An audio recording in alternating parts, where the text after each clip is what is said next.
All right, so Mrs. Gibbons, the 8th grade counselor, provided all the 8th graders with the course selection guides. All right, so every 8th grader has a course selection guide, and the purpose of this is really to help the student write down what they need for Burlington High School courses and what they're going to select. In a perfect world, a student would complete this form, spend time thinking about the classes, and then when the Aspen portal opens, the student can log in and sign up for the courses. So this guide, if it's done, the Aspen process will take 2 or 3 minutes, right? You just go in, choose what you want, and that's it. It doesn't take long at all, but the thought process behind it, that's where we want students to focus. And so this gives a lot of little tips, how many credits they need, and then if you notice, so we have the courses. So every incoming 8th grader is going to take English, math, history, science, world language, right? The 5 cores. And then students take physical education and health, semester of each. And then the students have the opportunity to choose one elective, okay? In the elective, our courses are either full year or half year. And so most of the electives for grade 9 students are a full year elective, but there are a few that are half year. So you have to be aware of that when you're signing up, because you need 5 credits. So if you're going to do a half year, you have to make sure you balance that off with another half year, if that makes sense. Okay? And then we ask students, and this is in Aspen as well, to choose alternate electives. Sometimes an elective doesn't run. Sometimes an elective fills up. So we ask students to have a secondary elective. And it does happen. Certainly we want all the students to get into all the classes they want, but sometimes the electives tend to fill up, all right? And so that's why have an alternate elective. And Aspen lets students do that. The other thing that's happening right now is teachers are recommending levels for core courses. All right?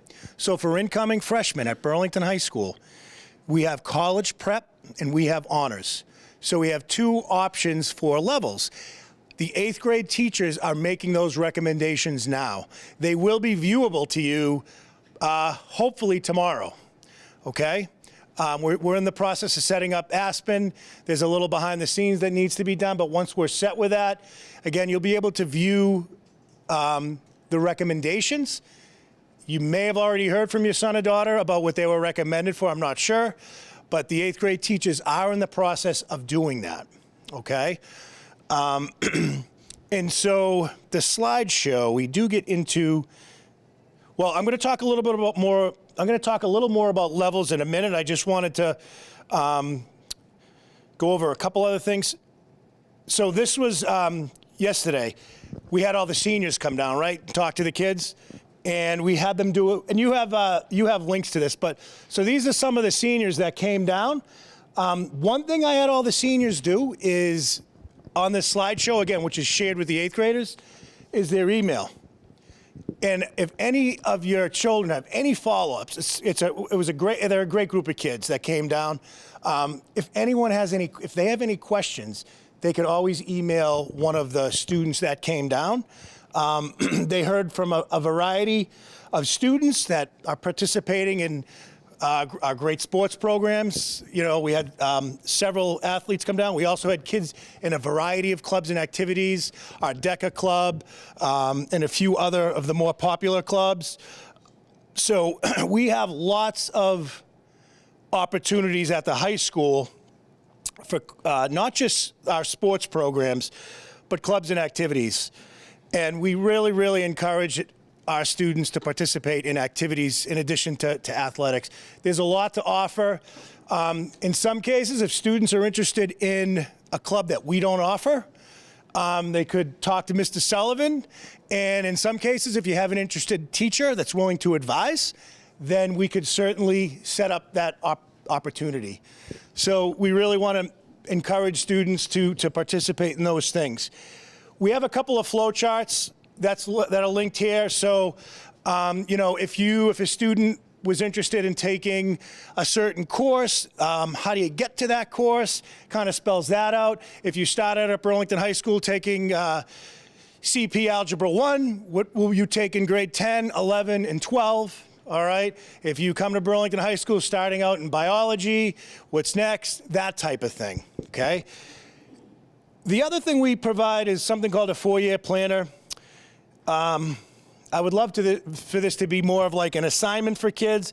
Right now it's optional, and it's something that can change over the years, right? Because students change their minds, we all know. They might be going in one direction, it might shift to a different direction in terms of what they're interested in. So this 4-year planner allows a student to map out their pathway. All right, and again, it's really for you and your son or daughter to discuss, and you could certainly discuss it with Ms. Gibbons as well, but it's a good way to kind of map things out. All right, we do have students that will do this. If a student, again, has heard of a class they want to take in their junior or senior year, which seems like a long time away, but will come quick, what courses do I need to take to get there? All right, so this is our 4-year planner. So I'm going to talk a little bit about levels because I know that's usually a question parents have. And I'm going to be honest, I don't have an exact answer on that. I'm going to explain the levels, but the decision on what level to take, it's really student, parent, teacher, like that's kind of how it needs to be developed. And so I think certainly the teacher recommendation is the first stop, I guess, with the level process. What's the teacher recommending and why? I think those are important questions to ask. So basically, again, there's 2 levels at the high school. They're delivering the same standards. They're trying to help students learn the same skills in our levels. All right, I think the biggest difference is pacing. You can see level of independence, activities, and assessment. So it's a little bit of a faster pace in these classes, and then more expectations fall on the students for homework and things like that. So again, this further breaks down some of the prerequisite skills, but we want all our students to still get the same skills and content within whether it's CP or honors. I think it just falls back to that pacing. All right. Our curriculum director helped to kind of refine how we define the levels. And so I think it's a great way with the pacing, moderate pace versus an accelerated pace. Again, I'm not going to read this verbatim, but I had mentioned level of independence. So in the honors, more of an expectation is on students to complete things, along with the activities and assignments. So it's not an exact science. Students can take all CP. Students can take CP and honors. Students can take all honors. All right. We have about 90% of Burlington High School students go off to secondary ed. We have lots of kids that take CP classes throughout high school and go to college. All right. We also have kids that take all honors. So again, it all depends. Okay. So we want students to just conversation with the teacher and follow that process. Now, if there's a situation where you feel or your child feels, hey, I really want to take honors, but the teacher's recommending CP. Again, first step is to find out why. Why is the teacher making that recommendation? After that discussion, if student still feels they would like to try an honors class, we have an override process in place. And basically we give you a document, okay, that explains, teacher made this recommendation. If you want to override it, you can do so, but you know, we want you to be aware it could put your child potentially in a difficult situation, because once the year starts and the student's struggling, that could be a problem. So we just want you to be aware. We've had lots of kids that have done overrides and they've been fine.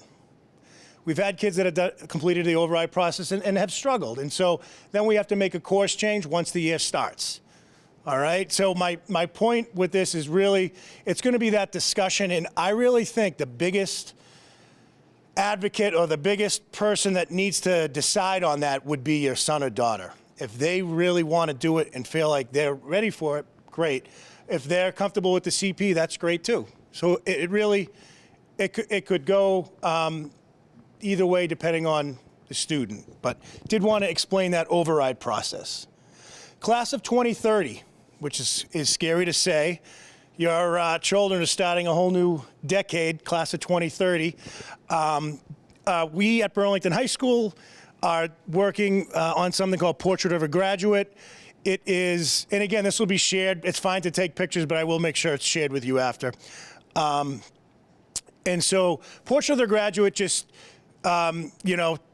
summarizing it quickly, is we want students to meet certain expectations throughout high school, to be prepared for what's coming after high school. And so we're going to be working on things throughout their high school career that they're going to collect actual artifacts as part of a portfolio as they go through high school. And then fast forward to senior year, we're working on how that portfolio would be, whether it's presented or discussed, and we're still kind of working on that process. Did I explain that okay? Portrait?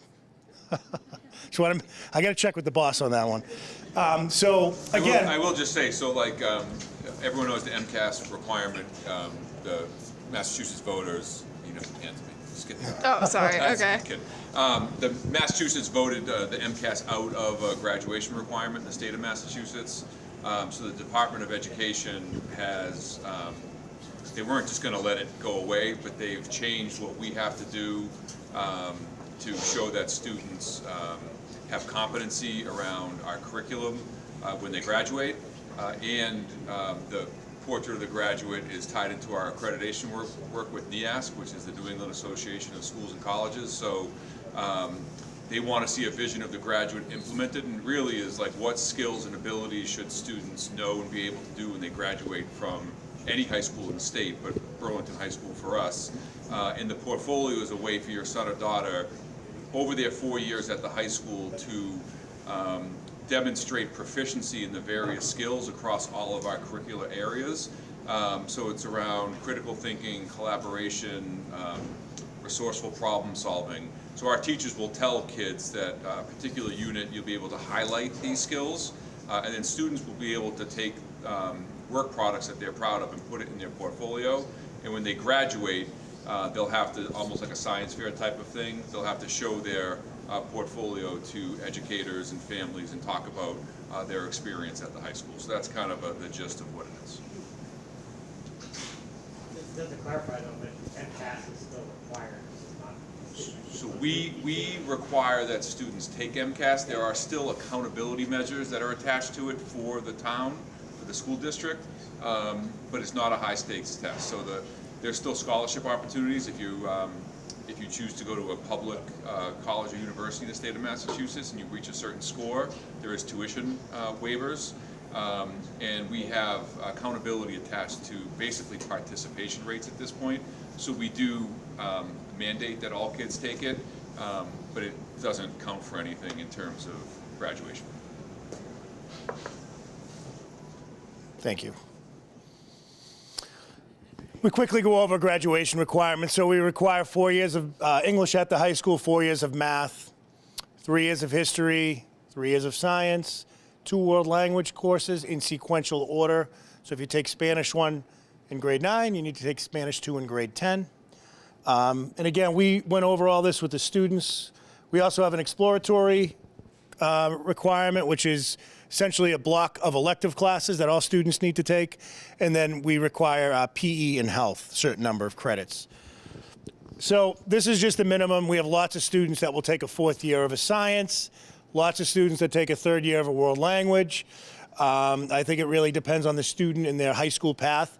But we like to communicate this to students. Grade 9 and 10 are pretty scripted, right? They're taking math, English, history, science, world language, PE, and health.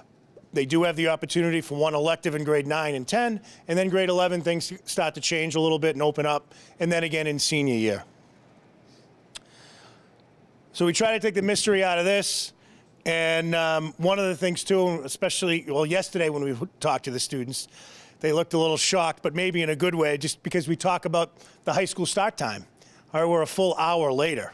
We start at 8, students, homeroom starts at 8:40. All right, so we're later. We end at 3. So the school day is much different in terms of time. All our students are signing up for 7 classes, but students only go to 5 each day. We drop 2. Okay, so we kind of cycle that throughout the year. And the classes are 60 to 67 minutes per period. We have something at the high school called a flex block. Right now, every Tuesday, Wednesday, and Thursday, from 1:30 to 2, there's a 30-minute window. We call it a flex block, where students are required to be somewhere. A lot of students use that time for extra help. They'll meet with a teacher to get clarification. It's really worked out well for students that need extra help. We also are offering different activities during that time frame. I know in the counseling department, we like to use that time to communicate different types of things throughout the year to the students. So it's a good time. Students can get some extra help, and we're not taking away from class time. High school teachers do stay after school and are available before school for extra help as well. But a lot of students we're finding are taking advantage of that flex time. And then I talked a little bit about it. This is kind of a PDF, not as good version as of our activities. I'm going to show you a slideshow in a minute. And then we have our athletic program. We have a very robust athletic program. We have a lot of student participation in athletics. We have a great fitness room. So and if a student does not participate in sports, our fitness room is open every day after school. So if you don't want to pay for a gym membership, you could certainly work out at the high school after school. It's a great opportunity for our students to take advantage of. And then we have an esports team as well, believe it or not. Is it an NCAA sport, Mr. Hart? It's an NCAA recognized sport. So that's one of our newer programs at the high school. And so you can certainly take a closer look at that. And at the very end, I'll show you another slideshow that spells out all the different clubs. But just know that in freshman year, second week of school, we have an activity fair. We're in the CAF, just like this, but every club has a table set up. And it's a pretty lively place to go because there's music, there's all sorts of activities. Some people have some food, which I always love. And students are able to walk around, check out the clubs, see if they're interested, and sign up. So it's a real good opportunity. We actually allow, Mr. Sullivan allows students to leave class for this, usually before the school day ends, like maybe 45 minutes before the end of the day, because we want to make sure all grade 9 students go as opposed to making it optional. We have them all go down. So it's a real good time to do that. Upcoming important dates, and I'm going to open it up for questions. Upcoming important dates. So we're hoping to have an email out today. It may be tomorrow. It's going to be a pretty detailed email to parents and students about the process and the next steps over the next month or so. All right, it's about the course selection process, program of studies, and the steps you would need to do. We click a couple buttons on Aspen, and then the portal will change for parents and students to be able to actually now sign up for classes. So we're going to be opening that up soon. Again, we're hoping to have the teacher recommendations viewable to you later today or tomorrow. So be aware of that. And then once the portal opens, all right, when I say the portal opens, once Aspen is now allowing students the ability to sign up, the portal will be open until March 3rd. So one thing I try to say to the students is it's not a race. So portal opens, say the portal opens tomorrow, and a kid goes in right away and signs up, and then another student waits till 11:59 on March 3rd, it's the same. All right, it's not a race. We make sure every student gets their request in before we start working on the schedule. All right, so please know that it's not a race. You don't have to do it right away. In fact, I wouldn't do it right away. I would use that pink course selection guide, list everything out, think about it, and then the Aspen process, 2 minutes. Shouldn't take long. I talked about the override process. One thing we do find right now is that a lot of 8th graders are using their parent account and not their student account. It's like a family account and a student account. So just make sure your son or daughter is logging in with their school email, just to make sure. Because if you're not, you won't be able to sign up for the classes. All right. And if you find yourself in that situation, or if your son or daughter doesn't remember their Aspen password, the email's up there. And again, I'm going to share this slideshow with everyone. It's aspen@bpsk12.org.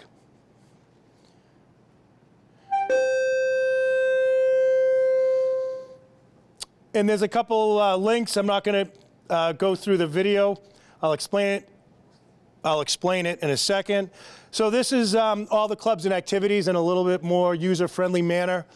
So we would encourage students to take a peek at this. Parents, you can look too and see the different clubs and activities that the high school offers.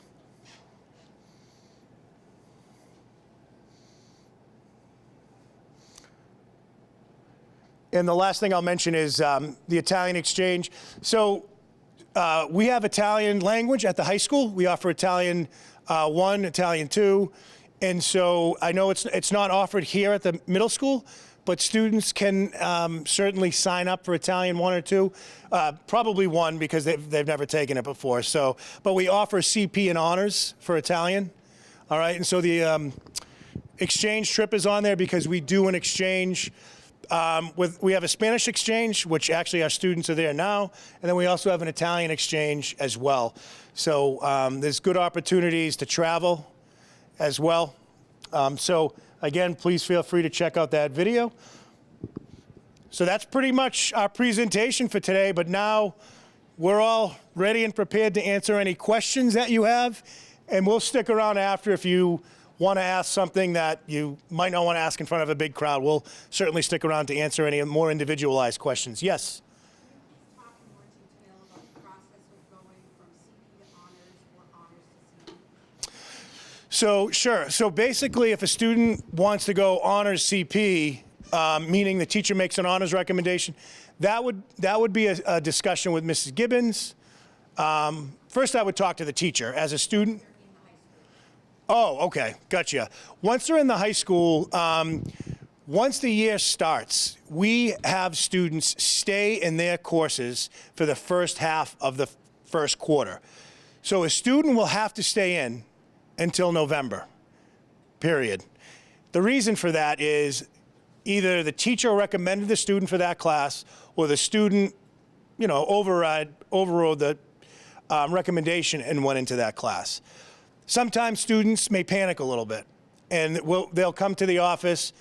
All right, and over the years, collectively, we feel that the student should stay and give it a chance and not bail out too quickly. So halfway through the first quarter, if a student's in a predicament where they're in way over their head, the student has tried to stay after for extra help, gone to flex, we're going to ask students to take those steps.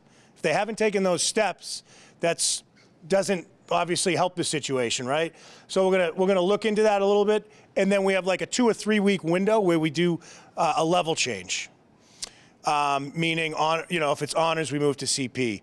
Moving up a level, we really don't see very much at the high school. CP to honors. Once the year starts, very, very rarely. We would have to kind of handle that on an individualized basis.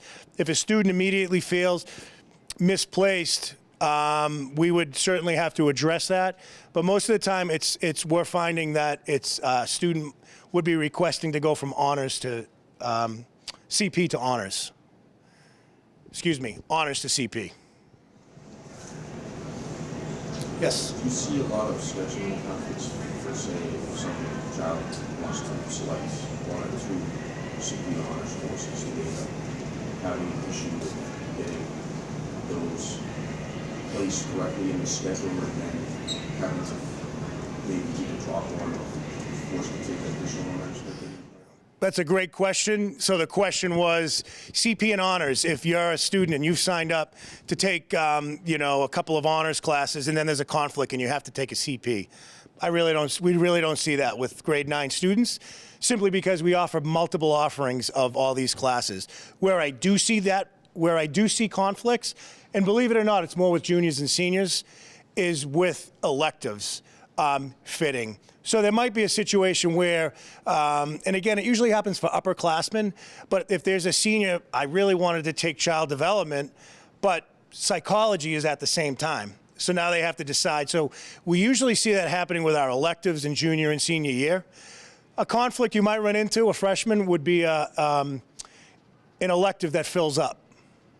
And it is randomized, just so you know, when the schedule runs. And so like our intro to business classes tend to be more popular. They fill up. Again, that's why we ask students to choose alternates. Yes? Do the electives span grades, or are like all ninth graders choosing from the same electives, or do they have electives with like the 10th grader? That's a great question. That was something some of the seniors brought up when we came down yesterday, because I think 8th graders were asking. Yeah, some of our electives are mixed by grade levels. So it depends on the elective. I think like an intro to art course will probably be mostly underclassmen, freshmen and sophomore. There could be some other electives that are mixed. Sorry, follow up. Would, if you were a senior wanting to take an elective, would you get priority over a freshman? Grade level gets priority, yes. For the language, if they are continuing the language they didn't take in middle school, would they be able to pick up where they left off, or is it just like starting over again? It's a great question about the language. So it would, again, it's a recommendation by the teacher, but for languages that are offered here, students can jump into the second year of it. Meaning, if you're in Spanish right now, student's doing a great job and teacher recommends the student for Spanish 2, that's definitely allowable. And so we have students that jump into the high school, whether it's Spanish 2, French 2, Latin 2, whatever the case may be. Italian would be the only one we have to start from scratch, but we do offer an honors version of that. Do all the students get into a sports they apply for? Sports? I'm going to hand it over to Mr. Hart. He's been dying to answer some questions. So we have multiple levels. So again, there are sports that are no cut at the high school, and there are sports that we have cuts for, so 2 people try out for them. So it depends on what the sport is. Do you have a specific that you're asking? So soccer right now we have 3 levels. We have 2 sub-varsity levels and a varsity level. So the thing about sports at the high school, especially coming in from the 8th grade to the high school, is we'll come down and meet with the kids here at the middle school sometime in like late March. And we'll have a conversation with them, because sports at the high school start like August 17th next year. So we actually see a student who's at the high school before they've even walked through the hallway to go to a class. So we try and make it a point to get down here, give them their schedules, let them know when tryouts are, let them know where they need to be, and all of those student athletes will have that opportunity to come and try out for those teams. You try out for a varsity team and you don't make the varsity team, that will filter all the way down. It's not like you're not on a soccer team, they'll find a spot for you, but they're, again, they'll try out for the highest one that they wish to try out for, and then they'll be on one of those. So some sports are cut sports, like our basketball program right now is very competitive. I think we had 76 kids try out for 36 spots. So we do have some very competitive sports at the high school. So yes, there are some times that you may not make a team, but most of the time there's a spot for someone. Is there sports like swimming or like the share group? So our girls swim team swims in the fall, and we co-op with Woburn, and that's and then our boys swim team swims in the winter, and we don't co-op with anybody. The numbers kind of dictate. So at the high school level right now, we have some sports where we want to have more people playing. So we have some waivers with the middle school. So some of our middle school kids here are already playing sports, like our girls hockey team, for instance. I think we have 6 7th and 8th graders playing in our varsity program right now. So they'll actually play for us for 6 years. They'll have a longer career with us than they'll ever be in the high school. You know what I mean? So yeah, we have some opportunities. Oh, one other program I didn't mention is our mentor program. So at the high school, we have about 65, 70 juniors and seniors that are trained. We work with a company we've been working with for years. They actually train the students formally, and each of the mentors are assigned a small number of freshmen, 6 or 7 freshmen, and they meet with them throughout the course of the year. And they talk about different topics. And we find that is a pretty useful way for students to have someone, an upperclassman that they're connected to, and to answer any questions. And again, that's called our mentor program. Yes?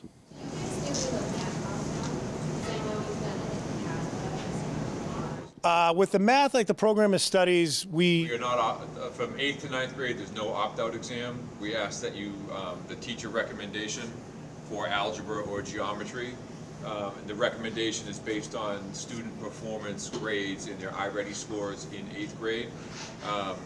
Just so everybody knows, there is a class now available for juniors, accelerated pre-calc, so if a student who takes algebra at Burlington High School has a pathway to take AP Calculus as a senior. I think one of the barriers in the past, and one of the reasons students wanted to jump over algebra and take geometry as a freshman, was so they had a pathway to that AP Calc.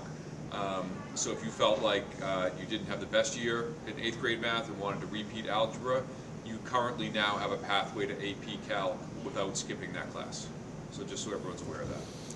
for those that, and I know this is not easy to see, but this is again linked up on the slideshow I'll share, but this is essentially all the different pathways in math. So that can help answer that question as well. To see kind of the pathways that students are able to take. Yeah, we found with the 8th to 9th grade opt-out, 100% of the people overrode, even if they didn't meet the score, so it really wasn't serving its purpose. So we're really just asking you to talk to the 8th grade teacher about their recommendation as to what class they think they should take. Any other questions? Get back. Yes. Are there late buses at the high school? Yep, Tuesday and Thursday at 3:45. And we mail out schedules. We'll mail out 2 over the summer. Students will get a first schedule in July. That schedule just has the courses that the students signed up for and what period they fall to. Second schedule comes out in early August. That schedule has teacher's name, room number, homeroom, counselor, all the other details. And then third week in August, we'll have a freshman orientation. We'll invite the students in. They'll meet with the mentors. Students can walk around, figure out, it's a big building, figure out where all the classrooms are. So we have that opportunity for incoming 8th graders in the summer. Yes? You have French exchange programs. We do not have French exchange. The French and Latin teachers, they do like cultural trips, so like April or February vacation. They don't do it every year, but they have in the past taken groups of kids for a cultural trip, not an exchange program. The exchange programs in Spain and Italy, the students actually live with host families and students from those schools, and then they come to live with us for 2 weeks later on in the year. So those are true exchanges that those kids have. Thank you all for coming. Again, we'll stick around to answer any individualized questions. Feel free to email any one of us with any questions. And again, we will share this again with parents so you have the slideshow.